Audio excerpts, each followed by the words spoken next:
When we first came to Italy, we encountered some unexpected differences that took us by surprise. They're not bad things, just things that could catch you off guard if you're not used to traveling outside the US. We'll share 10 unexpected quirks so you'll know what to expect. Knowing these can make your trip a whole lot easier. Let's jump in. Andiamo! Number 1, there are no washcloths in hotels or Airbnbs. When I first checked into a hotel and I went to wash my face, I searched high and low for a washcloth, but I couldn't find one. They're not offered even in the 4-star places. You usually get a large bath towel, a hand towel, and sometimes one of those smaller towels to use with the bidet. But a washcloth? Nope. Italians don't use them, so they're not part of the normal setup. We've heard some people say that it's because they consider a washcloth too personal to share with somebody else, even if it's been laundered. But then I think about those bidet towels, and I'm wondering about that. At any rate, if you're a washcloth user, you should bring your own. Or better yet, just bring a pack of disposable washcloths. They're lightweight, hygienic, and easy to pack. We'll put a link to some in the description box below. Now here's another one. There seem to be a lot of broken escalators. We were really confused by this one. We kept seeing escalators that weren't moving. Now, not blocked off for maintenance, just not moving. And we thought they must be broken. One day we decided to visit the town of Spoleto, and like many towns in Italy, it's on top of a hill. So we parked at the bottom because to drive up in town and to find a place to park can be a real nightmare. So we were dreading the climb though, once we parked down below. We were dreading the climb all the way up to town.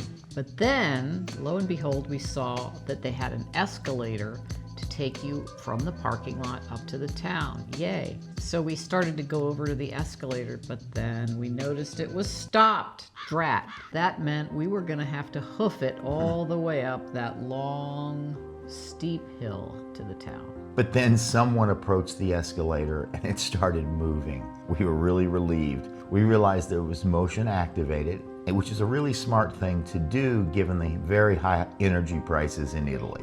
Number 3 on our list can be really important to know and be prepared for, and that is that public toilets are pretty rare and they usually cost money. We were really caught off guard by this one because it's much harder to find a public bathroom in Italy than it is in the US, where we expect to have one in all commercial buildings, from fast food restaurants up to fancy stores, and usually they're in pretty good condition. In fact, our go-to when we're on the road in the US is McDonald's. We stop there for a bathroom break and for an order of fries. Pay toilets essentially disappeared in the US years ago. I do remember them from when I was a boy, and one of the things that would happen is people, and to avoid paying, would slide underneath the door to get into the stall. Ooh, gross. We've learned not to expect free bathrooms in public places in Italy. Now, sure, you can go into a bar or cafe and ask to use their bathroom, but of course, as a courtesy, you should buy something, a bottle of water or a coffee, if you intend to use their restroom. But in train stations and attractions, there may be a €1 to €2 charge to use the restroom. But that's not entirely a negative. These bathrooms are usually pretty clean and well stocked with toilet paper. Not always, but usually. This is a great reason to always have some coins in your pocket. And some toilet paper, just in case. To find one of these bathrooms, either free or a paid bathroom, we recommend a couple of apps, Flush and Toilet Finder. And what we'd recommend you do is put them on your phone before you leave. We'll put a link in the description box below. This one's a little bit further out there based on US cultural expectations. Often toilets in Italy don't have a seat. Now, sometimes it's because the seat has broken and it's been replaced repeatedly, and so they just get tired of replacing the toilet seat. In other cases, we've heard that they think it's just more hygienic and easier to clean a toilet without a seat. But who knows? Maybe our Italian viewers could shed some light on this. I'd really like to know. You may even run into what they call a squat toilet, or il turco, in some places or at some attractions. They're not common anymore, but people do find them, and they are a challenge to use. I'm embarrassed to say this is one we just became aware of. When you go into a bar or a restaurant or a store, you don't hand your money directly to the cashier or the server. You put it on a tray or on the counter in front of them, and then if there's change, they'll do the same thing, put it back on the counter with a receipt. It seems to be a cultural norm that I'm not sure anyone really knows what the origin of it is. It might be as simple as the fact that it allows both parties to really get a clear look at the amount of money being exchanged. We're not sure, but that's the way it's done, and now we're finally aware of it. So jump in if you know how long this has been going on and what's the reason for it. Next, a real shocker for Anne, sudden darkness in the bathroom. On our first trip to Italy, we were at a nice restaurant and I had to use the restroom. So I went in, and while I was going about my business, all of a sudden the light went out and I was in total darkness. I couldn't see the toilet paper, the light switch, the door, or anything else, and I just panicked. I'm like, ah. But then I realized if I waved my arms around, the lights would come back on because they're motion activated. Another energy saving feature in Italy. So they don't waste electricity when nobody's using the bathroom. The bathroom lights and other lights go off. It makes total sense, but it took me by surprise.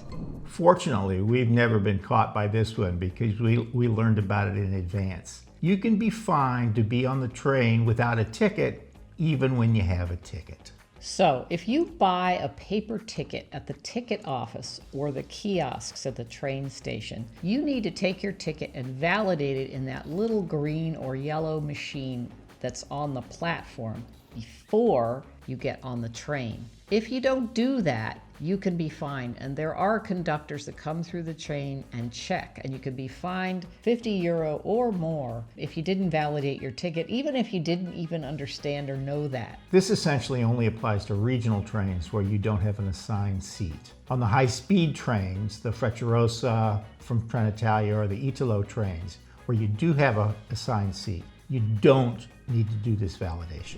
Now, this next one bothers Ed on a couple of levels, and that is that entry doors on many commercial establishments open inwards instead of outwards. I'm always fooled by this because I walk up to the door and try to pull on it and it won't open. And that's because I need to push it to go in. That's one reason. The second one is more important. And that's a safety issue. So in the US, the fire codes and also the law require that commercial establishments have doors that open outwards rather than inwards. And that's really because of a fire, an emergency thing. So if you had a fire in a building and everyone rushed to the door to get out and it opened inwards, people might be trapped because they couldn't open the door. And in fact, that happened in a famous theater fire, and that's why they changed the laws. Not understanding this next one has led to some tourists being angry because they felt like they were being scammed by the restaurant. And that is, you need to pay for your utensils and your table settings when you sit down at a restaurant. On the bill in essentially every restaurant or osteria or trattoria, you'll see a line labeled coperto, usually €1 to €3 per person. This is the fee you pay to use the tablecloth and the utensils, etc. It's not a scam, it's not a tip, it's something that's been going on in Italy back to the Middle Ages. So the backstory to the coperto is in those long ago days of the Middle Ages, travelers would go from town to town and they would stop at an inn to eat. Now, usually they bought their own food with them. And so what the inn or the tavern provided was a roof over their heads and a table setting. And for that, because they weren't selling them food, they would charge a small fee called a coperto, and that's where that comes from. And that custom was all over Europe, but it's died out pretty much everywhere except for Italy. If it feels unfair, remember that you don't pay any tax and tipping is much more modest, so you really come out ahead with this system. Number 10 also involves food and beverage, especially in more touristy areas. And that is that you will pay more for your coffee and your snack if you sit at a table versus standing at the bar. So you'll see two prices posted on the menu or on the wall in the bar. Al banco, which means at the bar, or al tavolo, which means at the table. And at the table, prices can be twice as much as they are inside, and even more in high tourist areas. What you're paying for is the table service and the right to linger. And if that table happens to be on the piazza overlooking the Duomo, well, you could be paying €10 or more for a cup of coffee versus the €1.50 or €2 you'd be paying if you were standing at the bar inside. Italy is full of surprises, and that's part of what makes it wonderful. But it helps to know about these quirks in advance so that you can enjoy the charm of Italy without the confusion. Let us know in the comments what things seemed weird or quirky to you. And if you like this video, please give us a thumbs up and consider subscribing. Ciao for now. A presto!